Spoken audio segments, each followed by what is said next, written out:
जय माता दी दोस्तों, राधे राधे।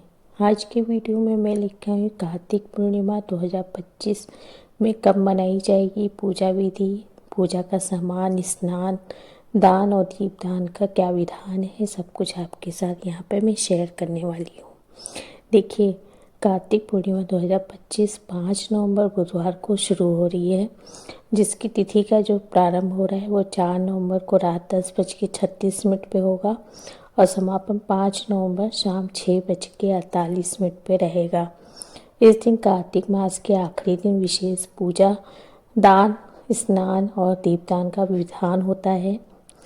इसका महत्व कार्तिक पूर्णिमा को त्रिपुरी पूर्णिमा, दीपावली, ये त्रिपुरारी पूर्णिमा के नाम से जाना जाता है। इसमें भगवान शिव ने असुर त्रिपुरासुर का वध किया था, इसलिए यह दिन शिव पुराणों में विशेष महत्व रखता है। यह दिन भगवान विष्णु के मत्स्य अवतार की तिथि भी माना जाता है। कार्तिक मास हिंदू धर्म का सबसे शुभ और फलदायी माह माना जाता है। इस माह किए गए पूजा पाठ, दान, दीपदान से अत्यधिक पुण्य लाभ होता है। इस दिन गंगा तट में स्नान का विशेष महत्व होता है, जिसमें पाप क्षय और मोक्ष की प्राप्ति होती है। इसे देव दिवाली भी कहते हैं, जब सारे देवता, खास तौर पे लक्ष्मी जी और भगवान विष्णु की आराधना यहाँ पे की जाती है। कार्तिक पूर्णिमा पूजा विधि: स्नान और व्रत संकल्प सूर्योदय से पहले ले लेना है। किसी जलाशय, नदी, तालाब या गंगा जल डाल के शुद्ध स्नान करें। घर में नदियों का पानी ला के उसमें गंगा जल मिला के स्नान भी किया जा सकता है। स्नान के बाद स्वच्छ वस्त्र धारण करके पूर्णिमा का व्रत रखने का संकल्प ले। पूजा स्थल की तैयारी: पूजा स्थल की स्वच्छता कर ले। चौकी पे पीला कपड़ा बिछाएं, क्योंकि पीला रंग कार्तिक मास का प्रतीक है। भगवान विष्णु, भगवान शिव, माता लक्ष्मी और भगवान गणेश की प्रतिमाएं स्थापित करें। पूजा सामग्री में पानी, गंगा जल, पंचामृत, लाल चंदन, गुलाब जल, लाल फूल, हल्दी, अक्षत, कपूर, दीपक, घी या तिल का तेल, अगरबत्ती, तिलक। सामग्री: तुलसी के पत्ते, बेलपत्र, फूल, मिठाई, खीर, नैवेद्य रखें। पूजा पहले सर्वप्रथम गणेश भगवान की पूजा करें, क्योंकि विघ्न नाशन है। भगवान विष्णु और माता लक्ष्मी का पंचामृत और गंगा जल से अभिषेक करें। भगवान शिव को भी पंचामृत से स्नान करवाएं, फिर बेलपत्र अर्पित करें।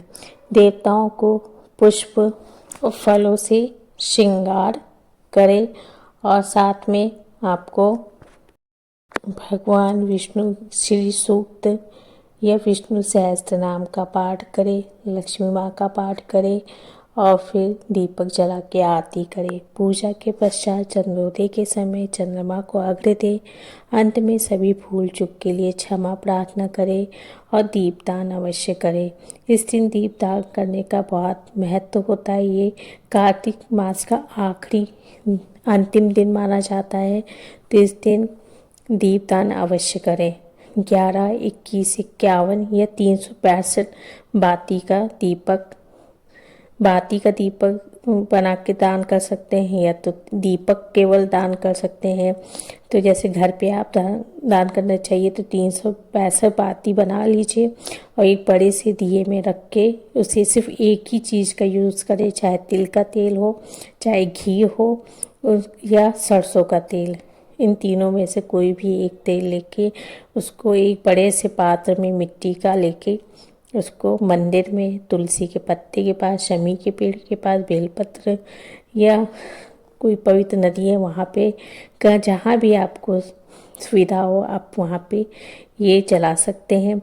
दीपक जलाते समय ओम नमो नारायण या ओम नमः शिवाय का मंत्र कर सकते हैं, या दीपो ज्योति परब्रह्म, दीपो सर्वतमोहम, दीपो हरतु में पापम, संध्या दीप नमस्तुते, ये मंत्र का जाप करते हुए आप दीपदान कर सकते हैं। फिर लक्ष्मी जी और विष्णु जी की आरती करना बहुत शुभ होता है। फिर दान का सामान आप निकाल लें। अगर इस दिन आप दान कर सकते हैं तो कीजिए, क्योंकि बहुत ही शुभ माना जाता है। लेकिन प्रदोष काल की जो पूजा का शुभ मुहूर्त है वो शाम को 5:15 से लेकर 7:50 तक है।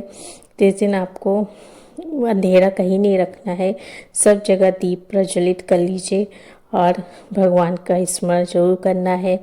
अब बात कर लेते हैं दान में क्या देना चाहिए। दान में अपने सामर्थ्य के अनुसार चावल, आटा, दाल, गुड़, ज़रूरतमंद वस्तुएं, जैसे ठंड का मौसम अभी जैसे शुरुआत हो रही तो आप कंबल दान कर सकते हैं, गर्म कपड़े दान कर सकते हैं, तिल दान कर सकते हैं, घी, तेल या फल दान कर सकते हैं, मिठाई दान कर सकते हैं। अपने सामर्थ्य के अनुसार इन चीज़ों में से आप कुछ भी यहाँ पे दान कर सकते हैं।